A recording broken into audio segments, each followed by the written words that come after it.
ഇപ്പം അതൊക്കെ ആക്സിലേറ്റർ. നമ്മൾ സെക്കൻഡ് ഗിയറിൽ വളച്ചപ്പോൾ എന്ത് മാത്രം ചവിട്ടിയാൽ വളച്ചേ? ബ്രേക്ക് മാത്രം. മനസ്സിലായ? അതപ്പം നമ്മളൊരു റോഡിലേക്ക് വന്ന് ലെഫ്റ്റ് തിരിയാൻ നേരത്ത് നമ്മൾ ഏത് സൈഡ് ആദ്യം നോക്കണം? റൈറ്റ് സൈഡ് നോക്കണം. Right indicator. ബ്രേക്ക് പതുക്കെ ചവിട്ട്, മുന്നോട്ട് കയറ്റി തിരിയുന്ന റോഡിൻ്റെ അടുത്ത വശം. ബ്രേക്ക് എന്ന് പറഞ്ഞാൽ തിരിച്ച് കറക്കി പതുക്കെ ആക്സിലേഷൻ കൊടുത്ത് രണ്ട് സൈഡ് നോക്കും. റോഡിൽ റൈറ്റും ലെഫ്റ്റും നോക്കും. റോഡെല്ലാം ക്ലിയർ ആയതുകൊണ്ട് പെട്ടെന്ന് വാഹനം കയറി വരുമെന്ന് പ്രതീക്ഷിക്കണം.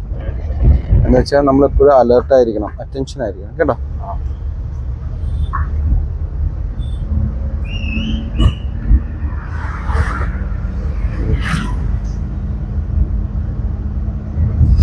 ക്ലച്ച് മുഴുവൻ ചവിട്ടി തേർഡാക്കണം. തട്ടി neutral, third. Clutch neutral, accelerator.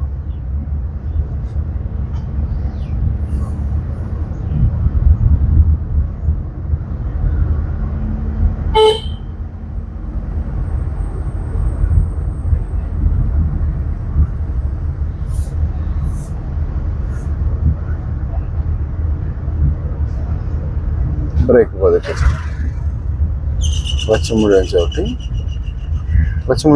Break ചവിട്ടി നിർത്തി രണ്ട് സൈഡ് നോക്കിയിട്ട് എടുത്താൽ മതി. ഫസ്റ്റ് ഇട്ട് ഹാഫ് ക്ലച്ച് ചേർത്തു,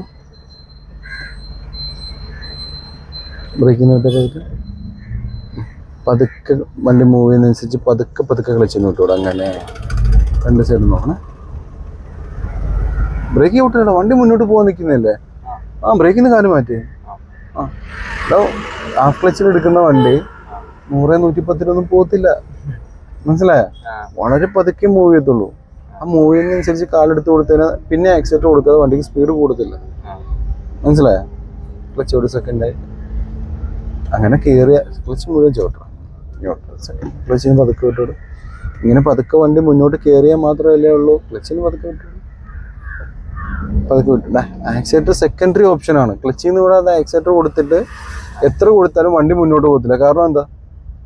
ക്ലച്ച് കൂട്ടി പിടിച്ചിരിക്കുക. ക്ലച്ചിന്ന് വിടറാ. എടാ ബൈക്ക് ഓടിക്കോ? ബൈക്ക് ക്ലച്ച് പിടിച്ചിട്ട് ആക്സിലേറ്റർ കൊടുക്കുവോ? അതെന്താ കൊടുക്കാത്ത?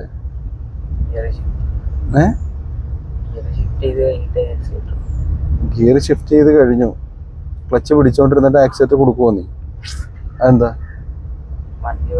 ഓടത്തില്ല. ആ സെയിം സാധനം തന്നെ കാരണം. മനസ്സിലായ?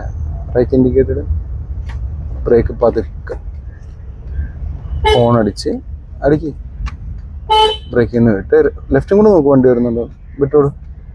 ബ്രേക്കിൽ നിന്ന് വിടണം. കറക്റ്റ്. തിരിച്ചാറ്.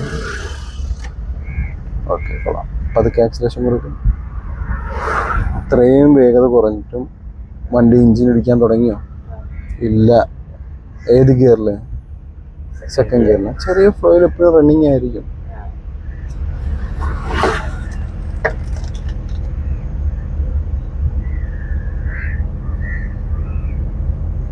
കാര്യങ്ങളൊക്കെ നിനക്ക് മനസ്സിലാവുന്നുണ്ടോ? സംശയമുള്ളത് എന്നോട് കൂടെ ചോദിക്കടാ. അപ്പോഴല്ലേ ക്ലിയർ ആയി പോകത്തുള്ളൂ.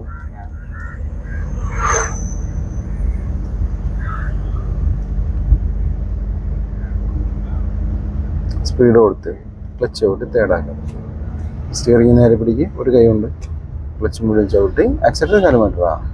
തട്ടിങ് ഔട്ട്, ക്ലച്ച് പതുക്കെ വിട്ടു പോട്ടെ. പതുക്കെ ആക്സിലേഷൻ.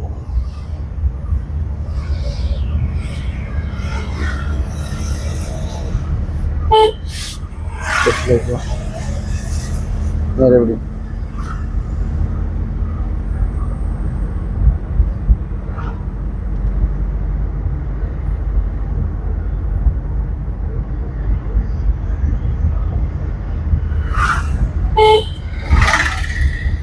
ബ്രേക്ക് പതുക്കെ, ക്ലച്ച് മുഴുവനും നമുക്ക് നേരെ തന്നെ പോവാം.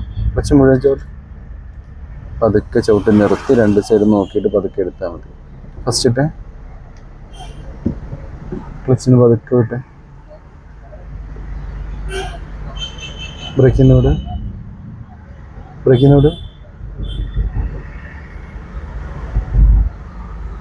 അപ്പുറത്തേക്ക് ക്രോസ് ചെയ്യാം. ഇനി അവിടുന്ന് ലെഫ്റ്റിൽ നിന്ന് വാഹനം വരുന്നുണ്ടോ നോക്കിയാൽ മതി. ഓട്ടോ റണ്ണിങ് ആട്ടോ. ആക്സിഡൻറ്റ് കൊടുത്ത് പെട്ടെന്ന് അപ്പുറത്തേക്ക് പോകാം.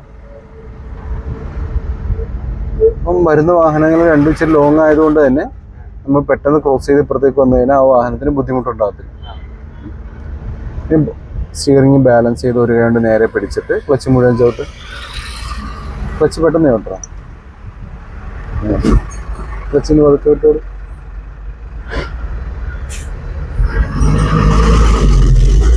കൈ തിരിച്ചുകൂടെ വേണം. ക്ലച്ചിന് മുഴുവൻ വിടും. കാലെടുത്ത് മാറ്റി കൊടുക്കും. അത് ഈ സെയിം സാധനം അടുത്ത ജംഗ്ഷൻ എത്തുമ്പോഴേ നമ്മൾ ചെയ്യുന്നത്. അപ്പോൾ അത് നിന്റെ മനസ്സിലെപ്പോഴും വെച്ചാൽ മതി, പെട്ടെന്ന് പഠിക്കാൻ പറ്റും. മനസ്സിലായ?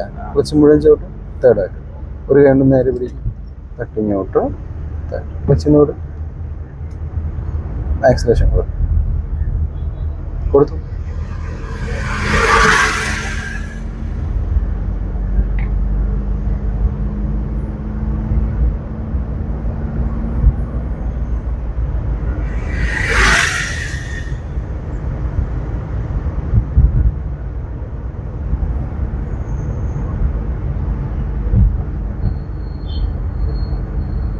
മാറ്റുക, ആക്സിലേറ്റർ കൊടുക്കട്ടെ. പതുക്കെ മുന്നോട്ട് കയറണം. തടസ്സം വരുവാണെങ്കിൽ ക്ലച്ചും ബ്രേക്കും ക്ലച്ചും ചവിട്ടണം. മനസ്സിലായോ? പോട്ടെ, പതുക്കെ കയറിയോ? ഓക്കെ, പോട്ടെ. മനസ്സിലായ? അപ്പോൾ ഇതേപോലെ നമുക്ക് ഓരോ ദിവസം പതുക്കെ പ്രാക്ടീസ് ചെയ്യാൻ നേരത്ത് കുറച്ചുകൂടെ ഇമ്പ്രൂവ്മെൻ്റ് ഉണ്ടാവണം. ഇതെല്ലാം നിൻ്റെ മനസ്സിൽ വെച്ചിട്ട് അടുത്ത ദിവസം ക്ലാസ്സിൽ വരാൻ നേരത്ത് പതുക്കെ അത് ചെയ്യാൻ ശീലിക്കണം. മനസ്സിലായോ?